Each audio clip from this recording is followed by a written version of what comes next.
All right, let's jump right into this explainer and unpack a truly wild, unprecedented event in tech history.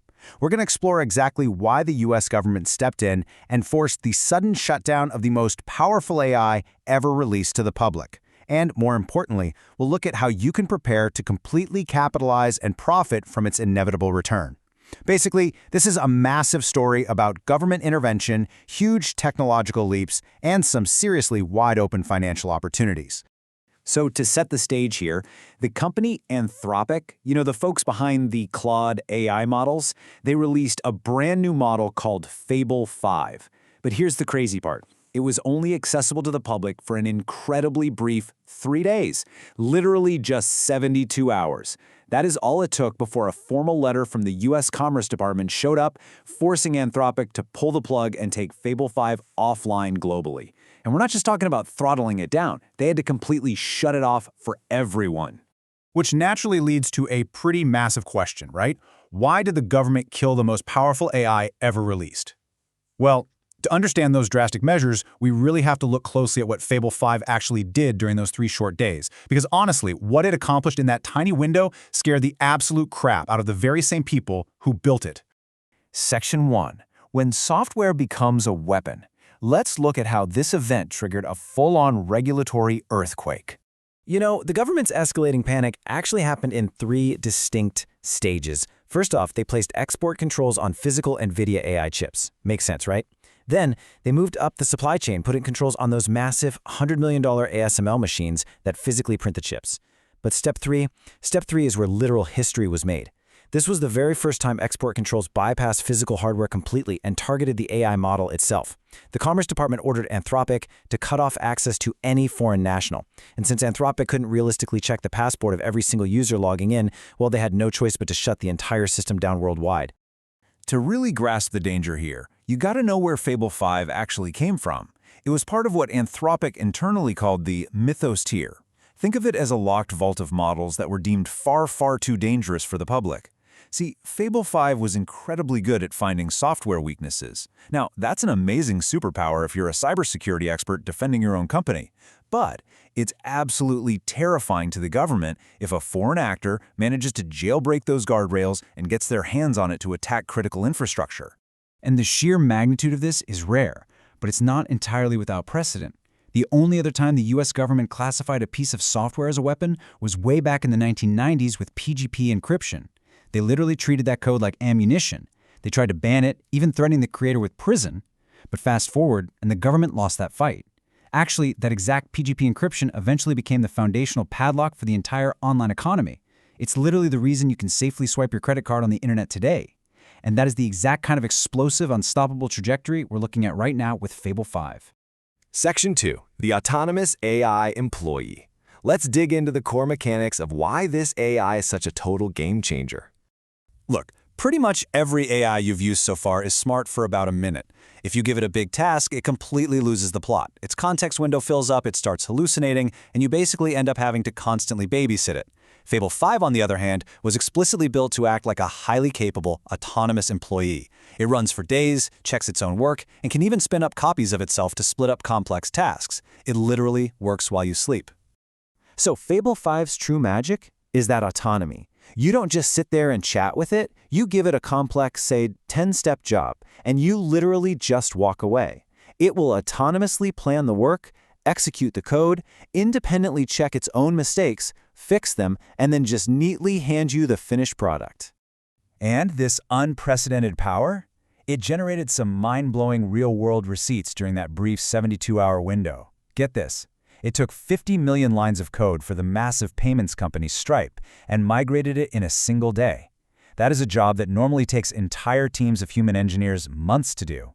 It also pushed an unsolved hard frontier physics problem near completion in just 36 hours. And, just for fun, it taught itself to play the video game Slay the Spire, learning mid-task from its own memory files to win 3 times more often. But the real reason the government got nervous enough to pull the plug? That comes down to its raw hacking skills. When tested on a standard vulnerability test, which is used to expose security weaknesses, the raw, unfiltered version of Fable 5 scored double what the normal top-tier AI models could achieve. Double! It's that exact capability to break systems that shifted this from a really cool tech demo right into a massive national security concern. Section 3, 5 high-impact AI businesses. All right, now that you understand the sheer horsepower of this tool, let's pivot to the practical side of things. I'm going to walk you through 5 high-impact business models you can start building the framework for right now, while Fable 5 is offline. First up, we have legacy code rescue. There are massive companies out there running on ancient 20-year-old systems like Cobalt that desperately need updating. Fable could do a full migration in a single weekend with zero downtime. Then there's the overnight turnaround shop. Bookkeepers absolutely hate doing messy financial cleanups, right? But Fable can take a massive data dump of messy spreadsheets and bank statements at 5 p.m. and have them completely reconciled and perfectly clean by 9 a.m. No babysitting required. Just to put the financial opportunity of that first idea into perspective for a second, just one legacy code rescue job currently commands massive fees. We're talking between $30,000 and $70,000, sometimes hundreds of thousands for bigger firms. Traditionally, that takes a team of human engineers up to 6 months. With Fable, it's a premium service you could pull off flawlessly over a single weekend.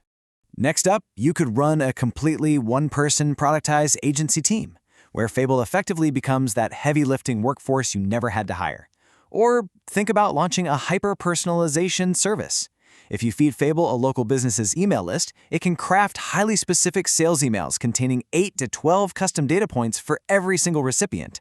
That level of bespoke personalization at scale is pretty much impossible for humans to do quickly, but it drastically boosts reply rates for small businesses. And idea number 5 revolves around building a portfolio of autonomous digital assets. Think of being a digital landlord for directory websites that just generate passive income. Fable can autonomously log into your Google Analytics, check your Google Search Console, spot the SEO holes and traffic leaks, and then automatically rewrite and fix the code to optimize your sites. And it'll do that for days on end without you lifting a finger. So, the absolutely crucial point here is action. Do not just sit around and wait for Fable to come back.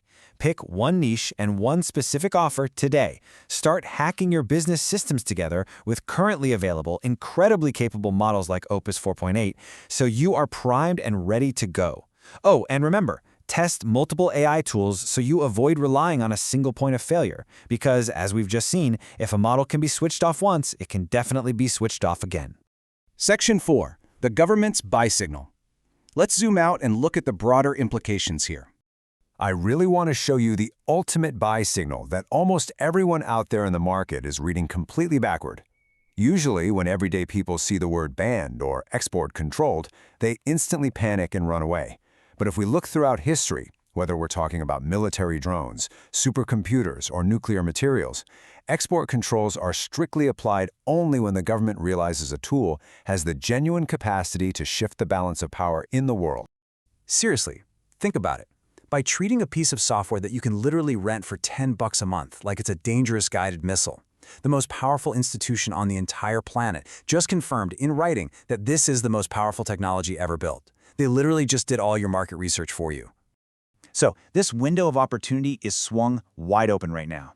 Yes, the technology is offline, but we know it's coming back. And that leaves you with one absolutely crucial choice to make about your financial future. Are you going to spend this temporary blackout period actively building and getting ready? Or are you going to just wait and find out 2 years from now, completely missing the boat like everyone else?